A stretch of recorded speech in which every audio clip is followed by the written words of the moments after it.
This is London Real. I am Brian Rose. My guest today is Robert Kiyosaki, the entrepreneur, educator, and investor, best known as the author of Rich Dad, Poor Dad, the #1 personal finance book of all time. You've challenged and changed the way tens of millions of people around the world think about money, and you become a passionate and outspoken advocate for financial education. Right. I'm here on location with you in Scottsdale, Arizona. Robert, welcome back to London Real. Well, thank you. I enjoyed our last interview. Yeah, it was fantastic. It's been a great day here, and yesterday as well, spending time with you. Yesterday was one of the highlights of my life, so it was fantastic. Well, it was you and me and Jim Rickards. And why was that the highlight of your life? What was happening that day that made you feel that way? Well, you ever seen a kid, like they're playing football or baseball, whatever the sport is, and they go onto the field and they meet their hero, they'd be like meeting David Beckham or, somebody like that. Well, to me, Jim Rickards and Naomi Prince and a lot of the people I run around with now were my heroes. I mean, they were the guys on the field. And I said, God, they're so smart.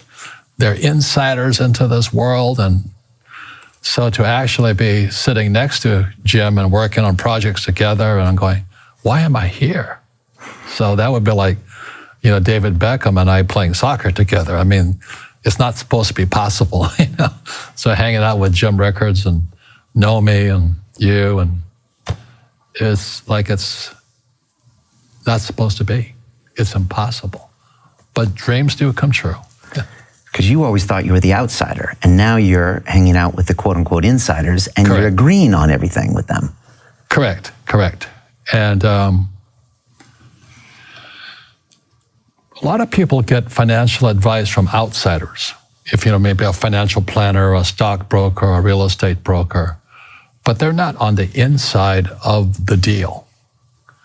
And one of the reasons I like being an entrepreneur and being a real estate guy is I'm always trading from the inside. I know the deal. I'm part of the deal. I am the deal, But the average person who buys like stocks, bonds, mutual funds, ETFs, and saves money, they're outsiders. They have no idea what's going on between them and the real world of inside.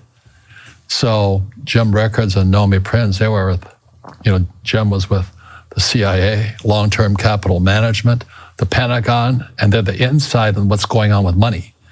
Naomi Prince was with Solomon and Lehman Brothers and Goldman Sachs. They're insiders. And I was this little guy on the outside trying to figure out, what are those guys doing? How are it's almost like, what's the wizard doing? How is the wizard pulling these handles and all this? And we're all outside jumping around doing as they tell us. You should save money. Okay, I'll save money. You should buy stocks. Okay, I'll buy stocks. You should put some money in bonds. Okay, I'll buy. And I said, there's a wizard in there. I want to know who that wizard is. And so Jim and these guys are as close to the wizard as I could get. How does a 9-year-old kid in Hawaii, a poor kid, get to this point? Yeah. Well, I wasn't poor by most people's standards, but I came from a family with a poor attitude, if you know what I mean. Because rich, poor, middle class, poverty starts with a fundamental attitude. So I was in Hawaii, I was 9 years old. My father was the head of education, PhD. Very smart man, good guy. And for some reason, we moved across town, and I went to a school with rich kids. So this is a little town called Hilo, Hawaii. It's not on the map anywhere, but it is. It's a sugar plantation town. So when I was 9 years old, I moved to this rich kids school. And suddenly I realized I was poor because it's relative. As Einstein, it's all relative. And my classmates were mostly white guys.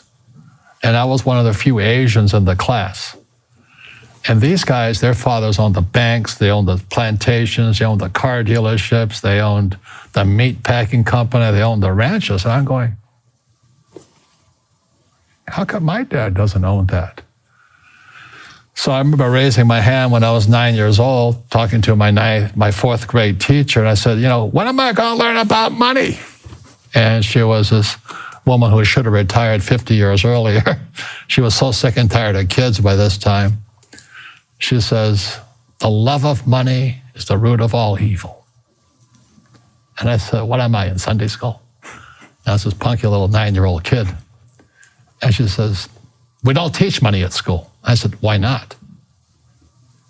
And she couldn't answer me. And she got very flustered. She said, sit down, take your seat. And then I got curious. I said, why don't we learn about money? She says, go ask your father. He's my boss. So my father was the head of education, PhD, all that stuff. I go home and ask him, said, why don't we learn about money in school? And he looked at me and says, because the government doesn't let us teach that subject. The government tells us what we can teach and what we can't teach. And I thought that was strange. And I said, but aren't we going to school to learn about money? He says, no, your job is to get a job.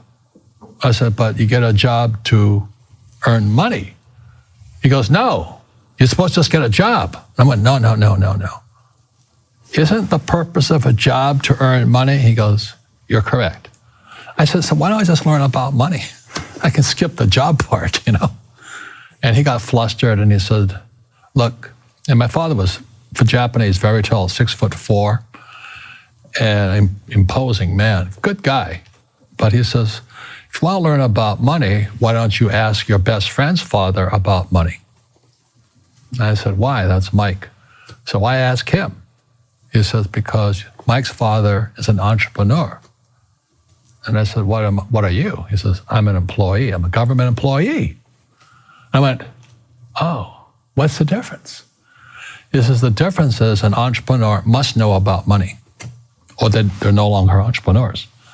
And he says, an employee doesn't have to know anything about money, because the government will take care of them, the company will take care of them.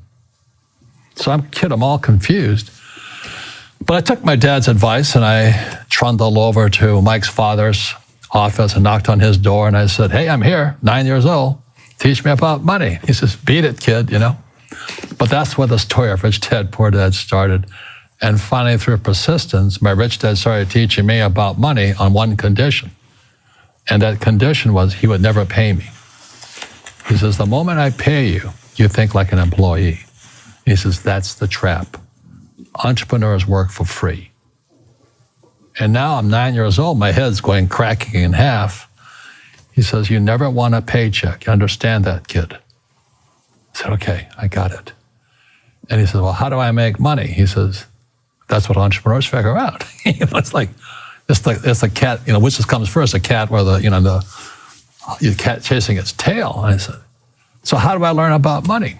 So he would just break out a Monopoly game board. So I would work for free. I'd pick up cigarette butts, and he had hotels and restaurants, and I would clean and do menial tasks.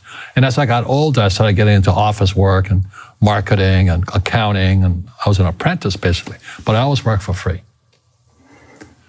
And he would teach me about money. But the way he taught me about money was playing Monopoly. And finally one day I got upset. I said, well, when are you going to teach me about money? He says, what do you think we're doing? We're playing Monopoly. He goes, no. What do you think we're doing? So we're playing Monopoly. He says, what do you think we're doing? So I don't know. I'm teaching you about money. And then that's when, you have one greenhouse. He says, there's many formulas for great success in money. There's thousands of them. But one of the best ones found on the game of Monopoly. It still is today. 4 greenhouses, 1 red hotel. I said, what? He says, one of the greatest ways to acquire great wealth is playing Monopoly in real life. 4 greenhouses, 1 red hotel. Well, is that all there is? He goes, that's it. And he says, what do you think I'm doing? And I went, I don't know. So then he took me out, he showed me his greenhouses. And 10 years later, when I was 19, I was now in school in New York, and I come back to Hawaii, and Rich Dad had bought the biggest piece of land smack dab in the middle of Waikiki Beach. And when you go to Waikiki Beach today, you'll see the Hyatt Regency Hotel. That was his hotel. Just like the game of Monopoly. Just like the game of Monopoly. Acquired assets and they became bigger assets. He just kept what's called an assemblage, because that property wasn't that big at that time. So he had to buy out all the small guys. Because Waikiki was a little dirt water, little town. So he'd buy out this shop owner and buy that shop owner. And it took him a while, but he finally assembled this large piece of property. And then he and Hyatt put up this giant hotel. And it just sold for $800 million. So that's how I learned about money. And that's because he refused to accept a paycheck. He says that the moment you accept a paycheck, your brain goes dead. You know, you just got paid. He says, as long as you're hungry, you'll think. And he was a great, great teacher. So today, when people ask me what I do, they know me as the author of Rich Dad, Poor Dad. I just say I play Monopoly.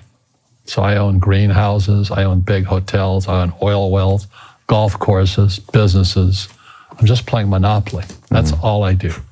You know, I re-listened to your book on the flight over from London, and I hadn't listened to it in maybe 6 years. And the first time I read Rich Dad, Poor Dad, I thought it was a book about money. But when I listened to it a couple of days ago, I saw it differently. I saw it as a book about fear, about self-knowledge, about mindset, because you're just describing these people, and they're in this world that they don't want to acknowledge that they're in. It's almost a prison in their own mind. Right. Is that what you were trying to get across when you wrote that book? Well, I don't know what I was trying to get across. I just, the fact of the matter was I created this board game called Cash Flow. Yeah. And I couldn't sell the board game. So I had to write a brochure. And the brochure I wrote was Rich Dad, Poor Dad. So Cash Flow came out in 1996. And Rich Dad, Poor Dad came out in 97. So the real fact of the matter is Cash Flow is about accounting. Rich Dad, Poor Dad is a book on accounting. Income statement, balance sheet, statement of cash flow. But if you've ever taken accounting courses, there is no more course more boring than accounting. So to have Rich Dad, Poor Dad be a book on accounting and be the #1 personal finance book of all times, that says something. And it sold the cash flow game. And today there's thousands of cash flow clubs all over the world. And the mission statement was people teaching people. You can bypass that school system because the school system will never teach you about money. The school system was designed to teach you to be an employee, which is important, or a doctor or a lawyer, a specialist, but never about money. So once I got old enough and I had already retired and I was rich and I was fairly well off, it was kind of a social conscience. I said, I have to share what I know. So that's why, and it took till 1996 for the Cash Flow board game to come out, because I could see this crash coming, which came out in 1998. And then Rich Dad, Poor Dad came in 97. And the story goes, every publisher turned me down. They said, you don't know what you're talking about. Because they said savers were losers, your house is not an asset, and the rich don't work for money. And so the publishers are like my dad, academic superstars, you know, they're the A students in school. And so they turned the book down. And it took going by self-published route. You know, a lot of network marketing companies picked up the book, like Amway and those guys. And they picked up the book to help recruit because it's about financial independence. They're about the same thing I am. And then Oprah called in 2000. And then the next time I'm on Oprah, and I went from obscurity to world famous, you know, overnight success in 2000.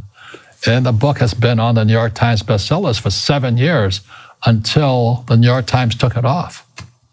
They said it had been on too long. But as you know, I mean, most people in publishing or journalism, they're on the other side of the coin of capitalism, you know. So they don't like guys who make money. And that's like my Poor Dad side. So that's kind of the story. And, you know, I play Monopoly in real life. I don't need a job. I don't have a retirement. I don't need a retirement.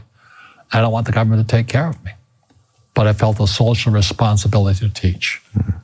And that's what my Rich Dad did for me. And you said the book is about accounting, and it is an amazing book on accounting because it makes it understandable. Yeah. I took accounting in business school, and I know what you mean. It's boring. It's boring. Yeah. But it is also a book about your own fears, and I think that's why it resonates with people, because you're telling them things they know is true. They know when they look in the mirror, they're not making the correct choices. They're not being disciplined. They're doing the wrong thing, and they know they're unhappy. In